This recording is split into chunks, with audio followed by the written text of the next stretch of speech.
প্রিয় কৃষি উদ্যোক্তা ভাইরা আসসালামু আলাইকুম। দেখতে পাচ্ছেন যে একজন উদ্যোক্তার জমিতে এসেছি, আমাদের সেই শহীদুল ভাই এখানে কি কি পণ্য দিয়েছেন এবং এই বেগুনটা কি জাতের বেগুন এবং এখান থেকে উনি কোনো পোকা আছে কিনা বা কি অবস্থা আমরা সবকিছু জানবো।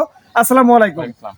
আমাদের খুব ইয়াং উদ্যোক্তা শহীদুল ভাই, আপনারা দেখতে পাচ্ছেন যে উনি মাস্টার্স কমপ্লিট করে এসে কিন্তু কৃষিকে সামনে উঠানোর জন্য লিড দিচ্ছে, বাংলাদেশকে সামনে দিকে নিয়ে যাওয়ার জন্য সারা বিশ্বের বুকে লিড দিচ্ছেন। ইনি হলেন শহীদুল ভাই। আমরা শহীদুল ভাইয়ের কাছ থেকে জানবো, কিছু কথা জানবো। শহীদুল বেগুন করেছেন আপনি? 6 কাঠা জমিতে বেগুন করেছি। এটা 6 কাঠা? হ্যাঁ, 6 কাঠা বেগুন করেছেন। এটা কি বেগুন এই প্রথম না এর আগে বেগুন করেছেন? প্রথম। আচ্ছা, কি কি পণ্য দিয়েছেন? আমি এইখানে দিয়েছি, ট্রেসার দিয়েছি, দুইবার ট্রেসার দিয়েছি। 7 দিন পর পর দুইবার ট্রেসার দিয়েছেন? দুইবার দিয়েছি। তারপর সিএন আর মার্শাল দিয়েছি। এটা আবার 7 দিন পর দিয়েছি। আর নেক্সট আবার এরপরে ট্রেসার দেব 7 দিন পর পর। এইভাবে এটা আমি সার্কেল করে কম্পেনিয়ন দিয়েছি। কম্পেনিয়ন দিয়েছি। এটা আর ওই অটো দিয়েছি, যে জিঙ্ক আছে, জিঙ্ক। হ্যাঁ, জিঙ্ক যেটা আছে ওইটা। আর নেক্সট ট্যাবলিওটপ দেব। আর ওই যে টিডা দেবেন। হ্যাঁ, ট্যাবলিওটপ এবং টিডা দেবেন। দেখতে পাচ্ছেন যে ওনার জমিতে দুইবার ট্রেসার এবং পাশাপাশি দুইবার হলো সিয়ানা এবং মার্শাল দেওয়ার কারণে খরচ কিন্তু খুবই কমে গেছে। দুইবার ট্রেসার অনলি দিয়েছে। একটা বেগুনে যদি পোকা দেখাতে পারেন, আপনারা যদি দেখাতে পারেন বা দেখতে পারেন, তখন আপনারা বলতে পারবেন যে না, কাজ হয়নি। একটা বেগুনে পোকা নাই, যে বেগুনগুলো হয়েছে খুবই সুন্দর। যদি আমরা দেখি আর কি, আপনারা দেখেন, সামনে আসেন। যদিও গাছ নতুন গাছ, কেবল দেখুন যে বেগুনগুলো দেখুন, একটা বেগুনে কোনো পোকা নেই এবং বেগুনগুলো খুব নরম এবং খুবই সুন্দর বেগুন। দেখুন যে বেগুনগুলো আসছে, একটা বেগুনে কোনো পোকা নেই। হ্যাঁ, আমরা আরও দেখি, সামনের দিকে দেখি। দেখতে পাচ্ছেন যে অসংখ্য ফুল আসছে। এই যে দেখুন, 2টা 4টা ফুল এবং ফলগুলো ধরছে দেখুন। এই যে ফল দেখুন,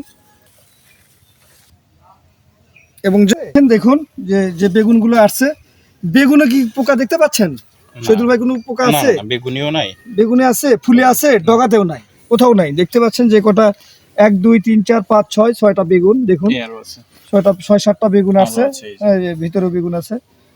একটা বেগুনে কোনো পোকা আপনি যদি দেখাতে পারেন, একটা বেগুনে কোনো পোকা নেই। তো শহীদুল ভাই, যে বেগুন চাষ করতেছেন, আর কি কি ফসল আছে আপনার? আমার ধান আছে, বেগুন আছে, তারপরে পেঁপে আছে, কিছু। হ্যাঁ, পেঁপে আছে।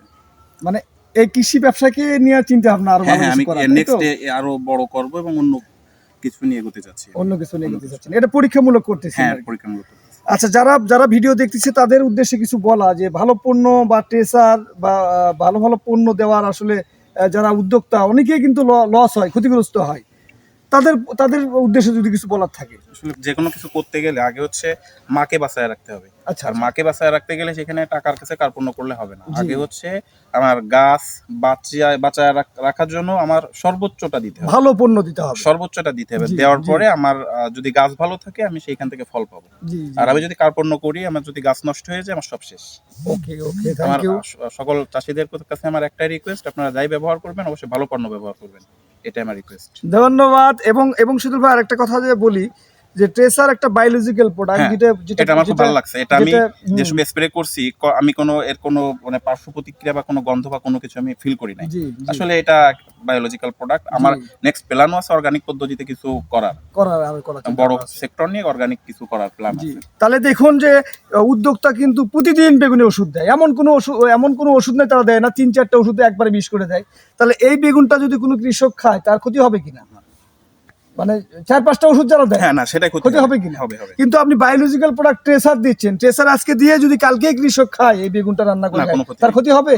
তাহলে সেক্ষেত্রে দুটি উপকার, একটা হলো কি উদ্যোক্তার লাভ, এবং পাশাপাশি আমরা যারা এই বেগুনটা খাবো তাদের কিন্তু ব্যাপক লাভ, যে তার কোনো ক্ষতি হবে না। তো যাই হোক, এই ধরনের পণ্য আমরা ব্যবহার করি এবং কৃষি ব্যবসায় লাভ করি, এবং এই ধরনের উদ্যোক্তার ফসলকে দাম দেই। সবাই ভালো থাকবেন। আসসালামু আলাইকুম।